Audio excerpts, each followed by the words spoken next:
Hello everyone, welcome to our YouTube channel growing minds. आशा करते हैं आप सभी अच्छे होंगे और आपकी तैयारी अच्छी चल रही होगी। तो देखिए, हमने जो रीजनिंग की सीरीज स्टार्ट करी थी उसमें लास्ट वीडियो में हमने बात करी थी अल्फा न्यूमेरिक सीरीज के कुछ टाइप के क्वेश्चंस पे। उसी सीरीज को आगे चलाते हुए बात करते हैं कुछ और क्वेश्चंस की। तो देखिए, पहला क्वेश्चन देखते हैं।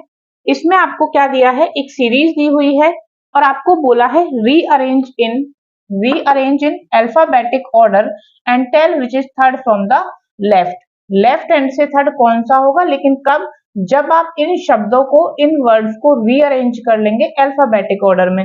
अल्फाबेटिक ऑर्डर में अरेंज करने का मतलब है कि डिक्शनरी में ये किस तरह से अपीयर होते। तो डिक्शनरी में जो हमारी एबीसीडी है, जो बच्चे बिल्कुल बिगनर्स हैं उनके लिए बता रही हूँ कि जो एबीसीडी होती है उसी तरह से जो लेटर होते हैं वो क्या होते हैं, अरेंज होते हैं। जैसे कि इनमें सबसे पहले D M Q T V. तो जो इंग्लिश हमारे अल्फाबेट्स हैं उनमें सबसे पहले इनमें से क्या आता है, डी आएगा, ए बी सी डी। उसके बाद ही इनमें से कोई आता है, तो पहले नंबर पे तो यही आ जाएगा, डी ए सी। उसके बाद एम है, क्यू है, टी है और के है। क्या आएगा? के, के एल एस। उसके बाद क्यू टी और एम में से क्या, M N O P Q. तो एम के तो क्यू तो बाद आ रहा है, क्यू के बाद में ही टी आता है। तो थर्ड नंबर पे कौन सा होगा, एम एन ओ। अब देखिए, आगे जाने की जरूरत नहीं है क्योंकि उसने लेफ्ट हैंड से थर्ड पूछा था जो कि हमें मिल चुका है। तो एक तो तरीका हुआ ये, जब आप इनको ऐसे लिखेंगे, लेकिन नहीं, एग्जाम में ऐसे टाइम वेस्ट नहीं करना है। सीधा क्या करना है, मार्क करना है वन, सॉरी ये वन, ये किस पे था, टू नंबर पे, ये थर्ड, मिल गया थर्ड नंबर, डन। यहीं से हम अपना आंसर क्या कर देंगे, टिक कर देंगे। तो देखिए नेक्स्ट क्वेश्चन देखते हैं, उसमें क्या पूछा है। आपको एक सीरीज दी हुई है और एक वर्ड यहां से मिसिंग है। अब जिस तरह से इन वर्ड्स में लेटर अरेंज हैं उनका पैटर्न हमें फाइंड आउट करना है और उसी हिसाब से ये जो क्वेश्चन मार्क जहां पे है उस वर्ड को हमें क्या करना है, निकालना है। देखिए इस तरह के क्वेश्चंस को आपको कैसे टैकल करना है। एक तो देखिए, प्रैक्टिस ही सीरीज में आपके काम आती है क्योंकि वो किसी भी तरह का पैटर्न बना के आपको दे सकता है और वो पैटर्न आप तभी उसका कैच कर सकते हैं जब आपने बहुत सारी इन क्वेश्चंस की क्या की होगी, प्रैक्टिस की होगी। तो देखिए, एम है, एन है, ओ है, जे क्यू एल है, डी डब्ल्यू एफ है, ए जेड सी है। अब अगर हम इन दो लेटर को देखें तो हमें ये भी लग सकता है कि हो सकता है उसने एक के बाद दूसरा वाला लेटर दे रखा हो, लेकिन जैसे ही हम जे क्यू को देखेंगे तो नहीं, ये तो फॉलो नहीं कर रहा है। डी डब्ल्यू में भी नहीं कर रहा है, ए जेड में भी नहीं कर रहा है, क्योंकि इसमें तो और क्या हो गया, रिवर्स हो गया। अब रिवर्स भी नहीं है, ये भी आप देख सकते हैं। लेकिन एक चीज हो सकती है, एम एन के अपोजिट है और ए जेड के अपोजिट है। देखिए किस तरह से अपोजिट हम कैसे पता लगाते हैं, जब आप कोडिंग डिकोडिंग वाला चैप्टर करेंगे तब आपके ये मेनली काम आएगा। लेकिन ये सीरीज में भी इस तरह के क्वेश्चंस आपसे पूछे जाते हैं, तो वहां के लिए A B C D E F G H I J K L और एम तक हम लिख लेंगे, क्योंकि टोटल जो लेटर होते हैं वो 36 होते हैं। तो हमने 13 को लिख लिया और 13 को यहाँ से रिवर्स लिखना शुरू करेंगे, M N O P Q R S T U V W X Y Z. अब कैसे दिए हुए होते हैं, ए का अपोजिट जेड, बी का वाई, सी का एक्स, डी का डब्ल्यू, ई का वी, एफ का यू, जी का टी, इस तरह से। तो ए का जेड दे रखा है, बाकी को चेक करेंगे, एम और एन। एम का अपोजिट एन है, ये भी ठीक। जे क्यू, जे का, जे कहां पे, जे ये रहा, क्यू ये रहा, जे क्यू। इसका मतलब पैटर्न तो यही लगा हुआ है। तो यहाँ पे भी जो नंबर आएगा वो क्या आएगा, वो एक दूसरे के अपोजिट आएगा, लेकिन कौन सा लेटर आएगा। अब देखिए, यहाँ ए है, यहाँ डी है, तो ये कुछ इस तरह से सीरीज चली हुई आ रही है जब आप इस पैटर्न को देखेंगे, ए डी जे एम। लेकिन क्या पैटर्न फॉलो हुआ है, ए है, बी नहीं है, सी नहीं है, क्या है, डी। मतलब दो छोड़ के क्या है, डी। उसके बाद यहां देखिए क्या हो सकता है, अगर दो ही छोड़ के ई एफ के बाद क्या आता है, जी। लेकिन अब हमें आगे चेक करना होगा क्या जी के बाद दो ही छोड़ के जे R H I J, it means yes. यहाँ तो क्या आएगा, जी। जी का सेकंड क्या आएगा, इसका अपोजिट क्या है, टी। तो इतना हो गया। नेक्स्ट हमें क्या देखना है, अब देखिए हो सकता है कि जो आपको ऑप्शन गिवन हो उनमें जीटी वाला सिर्फ एक ही ऑप्शन हो, अगर एक ही ऑप्शन जीटी वाला होता है तो आप वही टिक कर देंगे, आगे चेक करने की जरूरत नहीं है। लेकिन हो सकता है कि जी और टी करके आपको एक से ज्यादा ऑप्शन दे रखे हो, तो अब हमें तीसरा जो लेटर है वो भी क्या करना पड़ेगा, फाइंड आउट करना पड़ेगा कि वो किस तरह से है। तो देखिए सी है, एफ है, उसके बाद एल है, ओ है, तो यहाँ भी सीरीज किस तरह से चल रही है, इस तरह से। लेकिन देखना होगा पैटर्न क्या है, सी डी ई और फिर एफ, दो छोड़ के, तो हो सकता है यहाँ पे भी क्या हो, दो छोड़ के हो, एफ जी एच, तो एक तो ये है आई हो सकता है, लेकिन बाकी का भी हमको चेक करना पड़ेगा, आई जे के एल, तो ये क्या है, ठीक है बिल्कुल, क्या आएगा यहाँ पे, जी टी आई, तो हमारी सीरीज क्या होती है, कंप्लीट होती है इस तरह से। अभी ये आपको लगा होगा कि इसमें इसको सॉल्व करने में काफी टाइम लगा है, लेकिन जब आप प्रैक्टिस से करेंगे तो आप फटाफट इसको देख सकते हैं। जैसे कि देखिए अगर मुझे आपको समझाना नहीं होता तो ये क्वेश्चन कितनी जल्दी होता।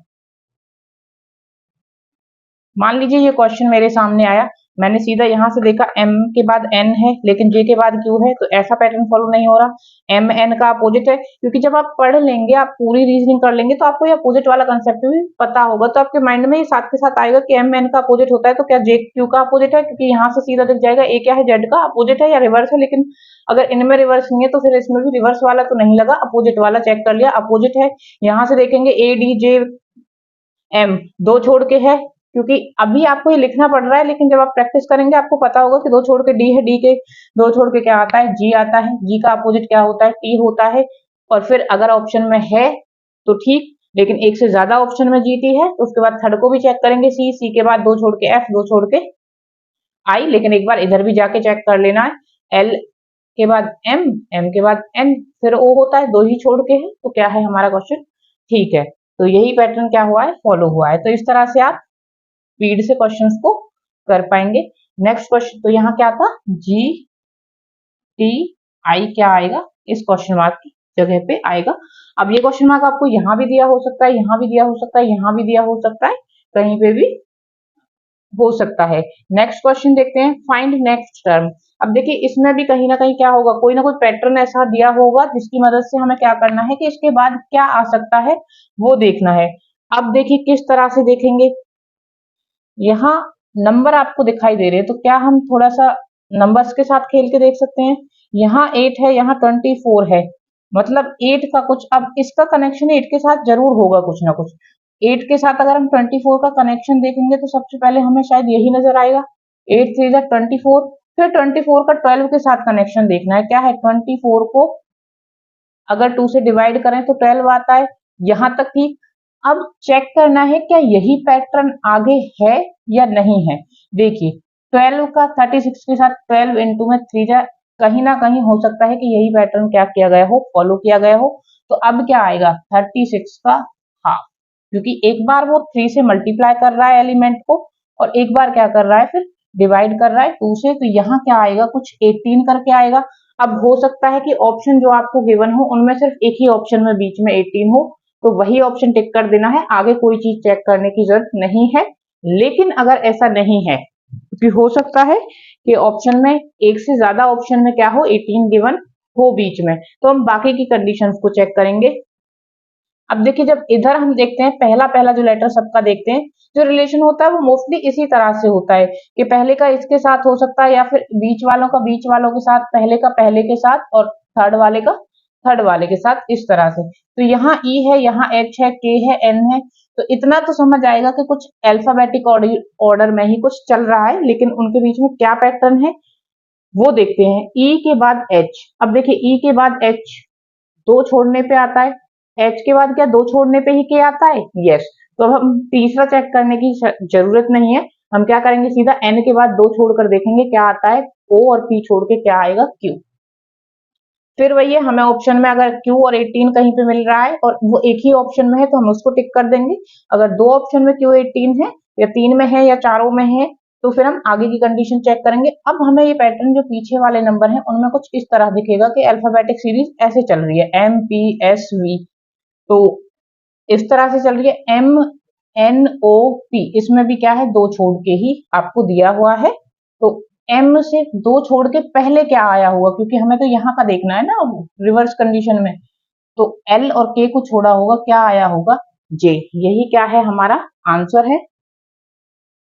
आई होप समझ आ रहा होगा आपको। देखिए वो कोई भी पैटर्न दे सकता है, किसी भी तरह से दे सकता है, बस आपको प्रैक्टिस करनी है। जब आप प्रैक्टिस करेंगे तो ये चीजें आप देखना अपने आप से ही सीख जाएंगे। और थोड़ा सा जब आप प्रैक्टिस करते रहेंगे तो आपको ये भी चीजें कहीं ना कहीं आपके सामने जब आएंगी कि इस तरह से पैटर्न होते हैं, ये पैटर्न होते हैं, तो आप कनेक्शन जो करना है वो सीख जाएंगे और लिंक कर पाएंगे। अब देखिए नेक्स्ट सीरीज आपको दे रखी है, ईबीडी, पीसीए, ईआरपी, क्यूएसए, एईआर। क्या पूछा है question, how many meaningful words can be formed with in the word by rearranging letters. अब देखिए यहाँ उसने कहा था कि जो ये वर्ड है इन्हीं को क्या करना है, रीअरेंज करना है अल्फाबेटिक ऑर्डर में, इनको अंदर कुछ नहीं छेड़ना। लेकिन यहाँ उसने बोला है कि how many meaningful words can be formed, कितने मीनिंगफुल वर्ड्स बना सकते हैं अगर हम रीअरेंज करें आपस में लेटर्स को, एक शब्द के को। तो हम इसके जो थ्री लेटर हमारे सामने हैं इनसे क्या हम कोई मीनिंगफुल शब्द बना सकते हैं। देखिए बी ई डी बन गया। इसके बाद इससे पी सी ए कुछ नहीं बनेगा, सी ए पी से बन गया कैप। ई आर पी से देखेंगे, R P E P E R P, तो कोई मीनिंगफुल वर्ड इससे नहीं बनेगा। दो अब तक बन चुके हैं। ऐसे क्यू से कुछ नहीं बनेगा, क्यू ए एस से, इससे भी कुछ नहीं बनेगा, इससे ई ए आर। अब देखिए कुछ वर्ड को तो आपको देखते ही समझ आ जाएगा क्योंकि वो काफी इजी होते हैं और हमारे सामने हम वर्ड को इसको देखेंगे और पिक्चर उसी की आ जाती है, ई ए आर। तो कितने मीनिंगफुल वर्ड्स यहाँ बन सकते हैं, तीन। तो हमारा क्या आंसर होगा, थ्री। आपको ऑप्शन में थ्री दिया होगा, वन दिया होगा, फोर दिया होगा, तो इस तरह से आपको ऑप्शंस दिए हुए होंगे। हमें क्या टिक करना है, थ्री को। किसको टिक करना है हमको, थ्री को। देखिए इस तरह से कुछ आपसे क्वेश्चंस पूछे जाएंगे। अब नेक्स्ट कुछ तरीके देख लेते हैं और किस तरह से आपसे क्वेश्चन इस चैप्टर के अंदर पुट किए जा सकते हैं। चलिए देखते हैं क्वेश्चन क्या कह रहा है आपसे। एक सीरीज आपको दी गई है, A blank B, A blank B, blank B, blank A, blank B, और ऑप्शंस आपको कुछ इस तरह से मिलेंगे। देखिए इन वाले क्वेश्चंस को आपने कैसे करना है। वैसे तो कुछ ट्रिक्स भी अवेलेबल होती हैं, बट आप इनको विदाउट ट्रिक भी काफी जल्दी कर सकते हैं। आप जल्दी से इन्हें लगाकर भी देख सकते हैं। पहला ऑप्शन आपने लगाया, मान लीजिए यहाँ बी, यहाँ ए, यहाँ ए, क्योंकि इसमें ज्यादा टाइम नहीं लगेगा। फिर देखना है क्या कोई पैटर्न बन रहा है, ए डबल बी बना, ए डबल ए बी बना, ए बी डबल बना, ए बी बी बना, तो कोई पैटर्न फॉलो नहीं हो रहा है। इस तरह से आप लगाकर देख सकते हैं। थर्ड वाले को हम लगाएंगे B B A B B, तो यहाँ फिर से चेक करेंगे कोई पैटर्न बन रहा है या नहीं, A double B, A double B, A double B, A double B. तो यस, इससे क्या है, एक पूरा पैटर्न हमारे सामने बनकर आ रहा है। तो ये हमारा क्या होगा, आंसर।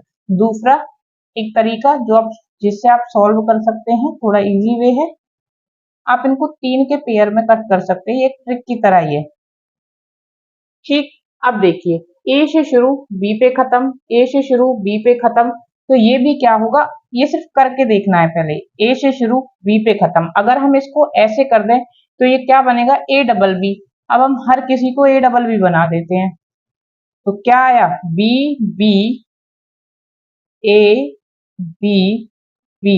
फिर चेक करना है क्या ऑप्शन में ये चीज गिवन है या नहीं। अगर इस तरह का ऑप्शन ही गिवन है तो आपका क्या होगा, राइट ऑप्शन होगा। अगर नहीं गिवन है तो हो सकता है कि कोई और पैटर्न फॉलो किया हो, क्योंकि ऐसे भी होता है कि ए डबल बी इसमें, ए डबल बी इसमें होगा, और इन दोनों में मान लीजिए डबल ए बी होता, डबल ए बी होता, जो कि आपसे आप ऑप्शन से ही क्या कर सकते हैं, एलिमिनेट कर सकते हैं।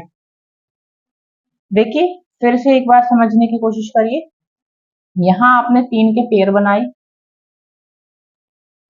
ठीक, देखा ए से शुरू हो रहा था बी पे खत्म, एक और आपको ऐसा ही मिला, ए से शुरू हो रहा था बी पे खत्म। तो यहाँ से क्या होता है, हमें थोड़ा सा जो पैटर्न होता है एग्जामिनर का, वो हम थोड़ा सा कैच कर पाते हैं। तो हो सकता है कि यही पैटर्न उसने फॉलो करवाया हो। तो ये सिर्फ हमारा एक तरीका होता है सोचने का और क्वेश्चन को अटेम्प्ट करने का। फिट बैठ जाता है तो ठीक, अदरवाइज हम अपने दूसरे तरीकों से क्या करते हैं, उसे ठीक करने की कोशिश करते हैं। अब यहाँ जब हमने किया तो पहली बार में ही क्या था, हमारा क्वेश्चन ठीक हो गया था। हो सकता है जब आप कोई और क्वेश्चन करेंगे तो ये पहली बार में आपसे फिट नहीं बैठेगा, फिर आप कोई और पैटर्न बनाने की कोशिश करेंगे इनके बीच में। तो इस तरह से भी आपसे क्वेश्चंस पूछे जाते हैं। नेक्स्ट देख लेते हैं 7C 10D 16F 25I 37M। तो पहले नंबर के बीच में डिफरेंस देखते हैं क्या रिलेशन बनता है। देखिए सबसे पहले अगर आपको नंबर के बीच में रिलेशन देखना है तो आप पहले तो पीछे वाले में से आगे को माइनस करके भी वो देख सकते हैं। ओवरव्यू में जब आप देखते हैं तो आप ये देख सकते हैं कि वो इंक्रीज हो रहा है, डिक्रीज हो रहा है, या फिर एक इंक्रीज हो रहा है फिर एक डिक्रीज हो रहा है। तो उस तरह से पैटर्न को पकड़ने की कोशिश करनी है। यहाँ पे क्या है, इंक्रीज होता चला जा रहा है, तो हो सकता है कि कुछ प्लस हो रहा होगा इसके अंदर। अब प्लस क्या हो रहा होगा देखते हैं। 10 में से अगर 7 गया तो 3 बचता है, 16 में से अगर 10 गया तो 6 बचता है, 25 में से अगर 16 जाएगा तो 11 बचेगा, 37 में से अगर ये जाएगा तो 37 में से ये जाएगा 2 1, क्या बच जाएगा, सॉरी यहाँ 9 बचेगा, ये कितना बचेगा 12 बचेगा। यहाँ तक हो गया। अब यहाँ कुछ ऐसा आना चाहिए जो इस पैटर्न को फॉलो करे। अब इन नंबर में देखना है कि क्या कोई रिलेशन है। अगर देखें तो 3 1 जा 3, 3 2 जा 6, क्या ये इस तरह से है, यही हो रहा है ना। तो नेक्स्ट टर्म क्या होगी, 3 इंटू में यहाँ 4 है तो 5, क्योंकि ये सीक्वेंस से जा रहा है 3 का टेबल। 3 5 जा क्या हो जाएगा 15। तो यहाँ क्या आएगा 15 आना चाहिए। 15 कब आएगा, जब इसके अंदर 15 क्या हुआ होगा, ऐड होके यहाँ आएगा। तो 7 and 5 12 52, 52 हमें मिल गया। उसके बाद हमने देखना है लेटर के बीच में सी के डायरेक्ट बाद डी। ABCD में भी क्या होता है, A B C के बाद क्या आ जाता है हमारा डी। अब डी के बाद देखिए क्या दे रखा है, FDEF। पहले वाले में तो डायरेक्ट दे रखा था, अब इसमें एक स्किप किया फिर F दिया। नेक्स्ट देखते हैं FGHI। अब देखिए यहाँ 2 स्किप करके दिया, तो यहीं से हमको कहीं ना कहीं पैटर्न पकड़ में आ गया कि उसने क्या किया, पहले कोई स्पेस नहीं छोड़ा, उसके बाद 1 एलिमेंट को स्किप किया, 2 एलिमेंट को स्किप किया। यहाँ पे उसने कितने एलिमेंट स्किप करे होंगे, 3 एलिमेंट स्किप करे होंगे। यहाँ पे उसने कितने एलिमेंट स्किप करेगा, 4 एलिमेंट। तो M के बाद NOPQ तक छोड़ दीजिए, क्या आ जाएगा R। तो इस तरह से हम इन क्वेश्चंस को क्या कर सकते हैं, सॉल्व कर सकते हैं। फिर एक बार कहूंगी, जितनी ज्यादा आप प्रैक्टिस करेंगे उतने ही ज्यादा आप इन क्वेश्चंस को जल्दी और एक्यूरेटली सॉल्व कर पाएंगे। अब देखिए नेक्स्ट आपके सामने एक क्वेश्चन है जो कि प्योरली नंबर सीरीज का क्वेश्चन है। इसमें देखिए अल्फाबेट्स भी थे, नंबर्स भी थे, या फिर सिर्फ अल्फाबेट्स पे बेस्ड सीरीज थी। तो इस तरह के क्वेश्चन थे। पीछे भी हमने कुछ अल्फा प्लस में न्यूमेरिक सीरीज देखी थी, एक मिश्रण था दोनों का, सिंबल्स भी दिए हुए थे, लेकिन ये प्योरली क्या है, हमारी नंबर पे बेस्ड है। हम नेक्स्ट वीडियो में सिर्फ नंबर सीरीज के बारे में बात करेंगे। आज के लिए इतना ही। अगर आप ये अगर आप इस क्वेश्चन को निकाल सकते हैं तो इसका आंसर आप मुझे कमेंट बॉक्स में दे सकते हैं। नेक्स्ट वीडियो में शुरू करेंगे यहीं से, और पूरा जो नंबर सीरीज है उस पर किस तरह से आपसे क्वेश्चंस पूछे जाते हैं ये डिस्कस करेंगे। आज के लिए इतना ही। Thank you, keep watching.